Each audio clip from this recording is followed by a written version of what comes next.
Yan, diyan tayo kukuha mga idol ng gagawin nating salamin sa ating inside cam.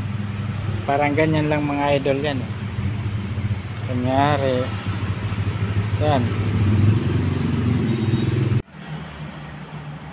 wala tayong mahanap mga idol na kasunod nitong size. Yeah. Kaya hiwain na lang natin to, bawasan natin kung ano yung kapal niya, yun din ang babawasin natin dito. Yan, may guhit na para sumuot doon. Wala tayong mahanap na pwede na yan, wala lang eskwala yan, tansyahan lang. Paglalagyan natin ng salamin, pagdidikitan.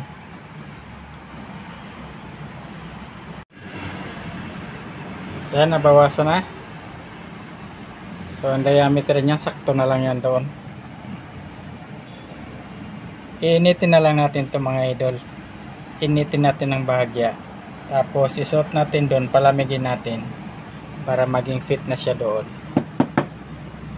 Initin muna natin. Yan, fit na fit mga lods, napakaganda. Ininit, yung ininit natin yung kanina, yung binawasan natin, halos din na makita. Yan, guhit na lang makikita natin. Ayan, yung guhit na yan na maliit. Hindi na yan gagalaw mga idol, kasi nung pinasok ko yan dyan, mainit. Yan, lumamig na siya. Pag lamig niya, kung ano yung forma niya doon sa loob, hindi na yan magbabago. So hindi natin to i-fix kagaya ng nakikita natin sa mga kapwa natin vlogger. Hindi natin to i-fix para kung maglinis man tayo ng salamin doon sa loob, ay madali lang natin may makukuha para linisin yung salamin sa loob. Mahirap kasi dukutin yan mga idol. Malilinis natin bahagya lang. Mas maganda kung ilulusot natin ulit siya palabas. Ayun, nabutasan na natin to mga lods. Nga lang, gumamit pa tayo ng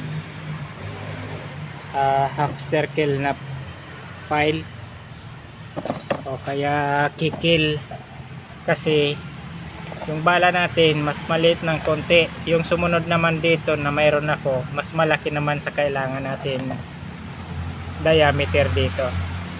So ayan, na-fit ko na rin yan. Andyan na rin yung naka 45 degree na ayan, baklasin natin. Ganyan na itsura ng mga idol. I-drawing ko na lang mga idol, tapos lalagyan ko na lang ng mga sukat pagka nabuo na natin to, ang ating DIY na inside cam o kaya angle sight camera para sa ating telescope. Ayan na rin. Ayan yung salamin natin mga idol. Sa gusto mag DIY, may sobra pa yan, malamang. Yan, ganyan lang yan mga lods, pagputol. Yan, madali lang. Tapos kukuhanin natin yung haba. Yan, hindi natin isasagad sa haba, abot lang dito mga lods.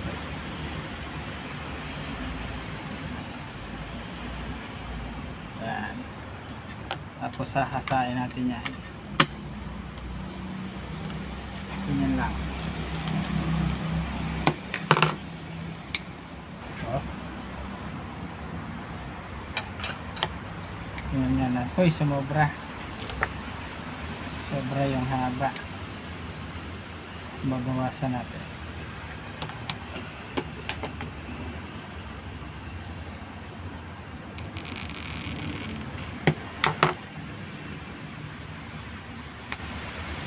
Ayan.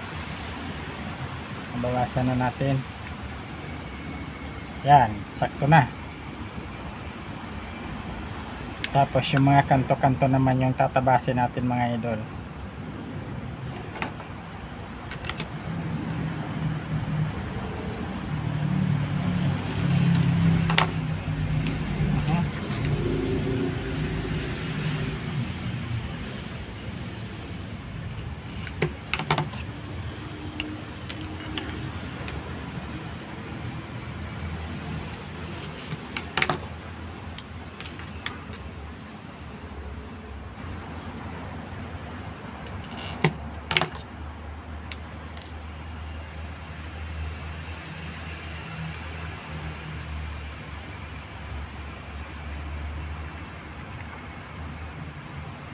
Yan, sakto.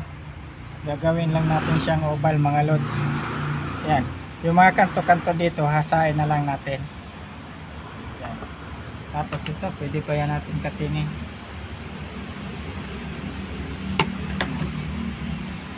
Gunting. Pwede yung gunting. Yan.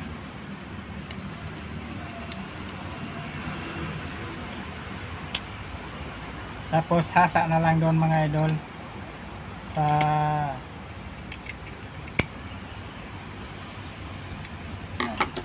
ganyan lang muna yan mga lods. Oh. Tapos hasain natin doon para makuha natin yung eksaktong sukat. Tapos na tayo maghasa mga lods. So ito yung resulta ng ating hinasa. Yan kasi mga idol yung magsisilbing ating, ayan, parang ganyan. Siya yung magiging projector lens natin para masagap yung image ng ating camera. Ayan, ganyan, parang ganyan yan mga idol. Ayan, nakikita nyo yung nandun sa malayo. Ayan, ganyan. So ganyan ang sistema niyan. Tapos naman tayo sisilip galing dito, so clear pa rin. Yan. Tapos yung image, yan ang makukuhang image ng ating camera. So i-assemble ko na mga idol. Gagawin natin mga loads. Ang diskarte natin gagawin, dito lang tayo maglalagay ng pandikit sa plastic. Huwag na doon sa salamin, kakalat pa yan dyan. Tapos magbablur dyan mga idol pagka nalagyan yung salamin natin ng pandikit. Ganyan lang. Yan, tapos idikit na natin to.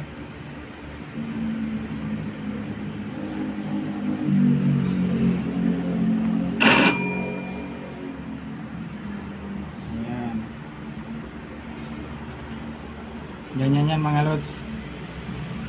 Ayun, isa na lang yung kulang natin mga idol, yung holder natin dito sa cellphone. So binutasan na natin dito para sa pag-slide para sa adjustment ng ating cellphone. So depende na po yung sa mga cellphone nyo, kasi iba-iba yung pindutan sa site, yung location. Ito na yung mga parts. Ito na yung dinikit natin kaninang salamin. Ayun. So, i-reveal natin yung mga sukat na gagamitin natin. Para sa scope ko na discovery mga idol, ito yung sukat. So, ang pinutol ko 106 mm yung haba. Yan, 106 mm yung haba. Tapos yung pagbubutasan nyo simula dito sa eyepiece ay mayroon tayong mula sa gitna. Diyan kayo magbubutas ng 1/2 lang ang gawin nyo mga idol. Kaya kung may papansin mo, may orange pipe doon. dahil maluwag masyado, malaki masyado yung butas ng 3/4, kaya nilagyan natin ng sleeve na 1/2 lang. So maganda na rin, may design na rin, pero kailangan natin sprayan ng itim yan dahil magre-reflect sa ating scope yung kulay orange. So ganito yung paglagay niyan mga idol. Yung salamin nakaharap dito sa butas. So nakaganyan yan mga idol. Yan. Yan. Ganyan. So kunyari nasa scope na tayo, nakamount na yan, sisilipin natin. Ayan na. So makikita na natin yung may bibidyo na natin yung ating paghahunting. Ayan. Lalabas tayo. Kunyari doon sa mga puno. Ayan. Yung nakukuha niyang mga image, nandun yun mga idol. Malayo. So, simula dito, ayan. Ayan. Okay na. So, itong area na to, ito yung isusuot natin dito sa ating scope. Diyan. Sa ating scope. Diyan. Naka-side view lang yan mga idol. So, ganyan lang yung itsura niyan. At try nga natin kung makikita natin. Gamit yung ating scope. Ayan. I-mount na lang natin yan mga idol. Medyo malikot. Sana kayo. Ayun. Ayun.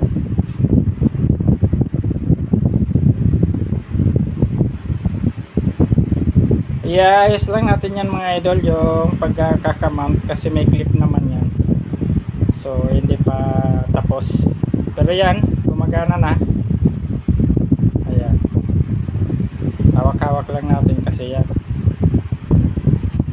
gumagana mula sa ating scope. Ayan. Ito yung ating scope.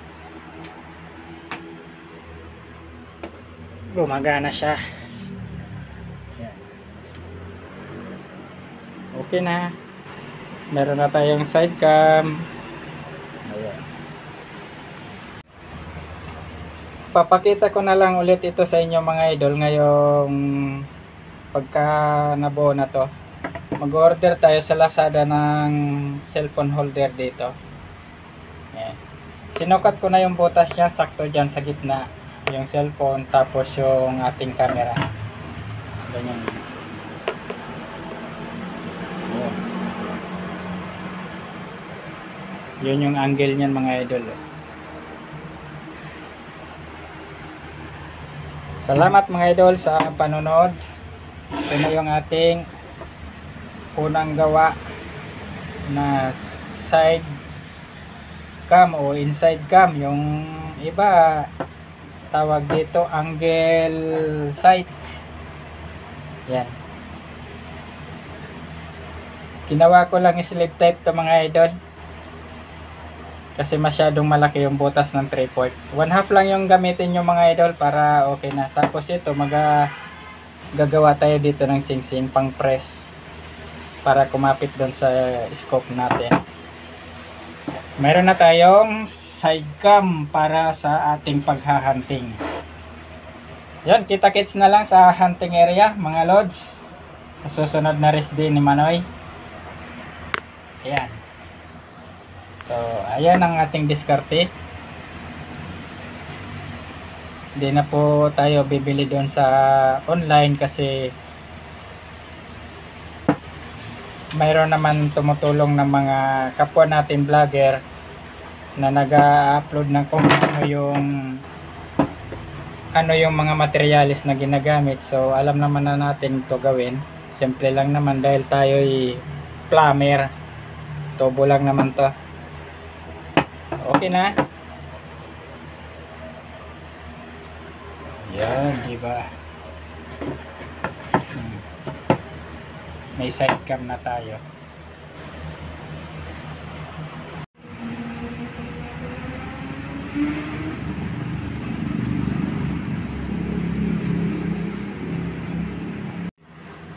Nga pala mga idol, ito kagaya din nito, number 2. Yan, number 2 na blue pipe din, hiniwa natin tapos ininit, tapos inipit natin para maging flat. Ayan, para sa ating cellphone holder. Ayan, hiwain nyo lang yan mga idol, yung ganyan, tapos initin nyo yung pantay-pantay yung lambot nya, tapos ipitin nyo po ng bagay na pantay din, ipitin nyo ng ganon. Ayan na po yung ating nagawa.